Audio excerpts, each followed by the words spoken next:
Rebel star Krishnamraju తన Gopikrishna movies పతాకంపై పలు చిత్రాలు నిర్మించారు.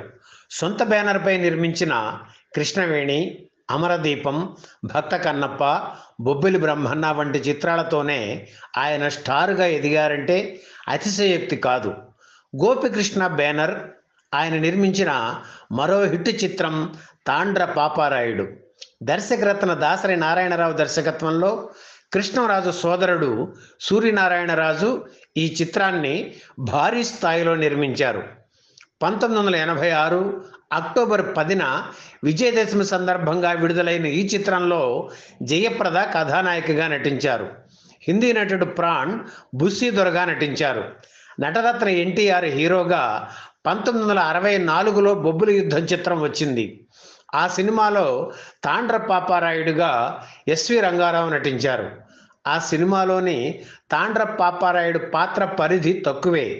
ఆ పాత్రను తీసుకొని దాని చుట్టూ వల్లిన కథతో తాండ్ర పాపారాయుడు చిత్రాన్ని రూపొందించారు దాసరి.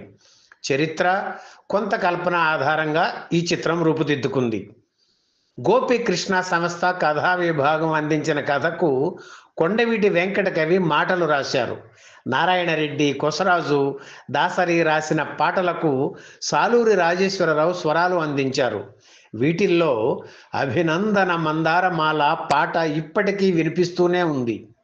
ఇక నటీనటుల విషయానికి వస్తే ఇందులో రంగరాయులుగా రామకృష్ణ, మల్లమ్మగా జయసుధ, విజయరామరాజుగా మోహన్ బాబు, హైదర్ జంకుగా కోట శ్రీనివాసరావు నటించారు.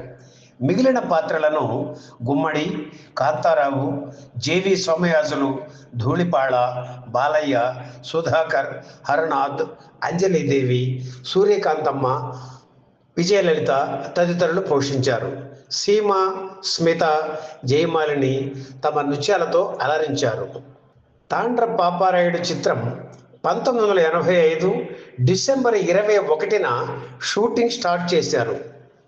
రాజమండ్రి గోదావరి తీరంలో ప్రారంభమైంది ఈ షూటింగ్. ఈ సినిమా డైరెక్ట్గా 9 కేంద్రాలలో ఎంత రన్ అయింది ఇప్పుడు చూద్దాం. కాకినాడ దేవి 70mm 64 రోజులు, విజయవాడ రాజ్ 70mm 63 రోజులు, శ్రీకాకుళం రామలక్ష్మణలో 58 రోజులు, వైజాగ్ జగదాంబ 70mm 56 రోజులు, గుంటూరు మహాలో 70mm 56 రోజులు, గుంటూరు మహా 70mm 56 రోజులు, ఏలూరు కల్పనలో 56 రోజులు, భీమవరం నటరాజులో 56 రోజులు, నెల్లూరు నర్తకి 70mm 50 రోజులు, హైదరాబాదు తారకరామ 70mm 50 రోజులు, రాజమండ్రిలో రంభ థియేటర్లో 48 రోజులు ఈ చిత్రం ప్రదర్శితమైంది. ఈ వీడియో మీకు నచ్చితే లైక్ చేయండి, షేర్ చేయండి, వెంటనే సబ్స్క్రైబ్ కూడా చేయండి.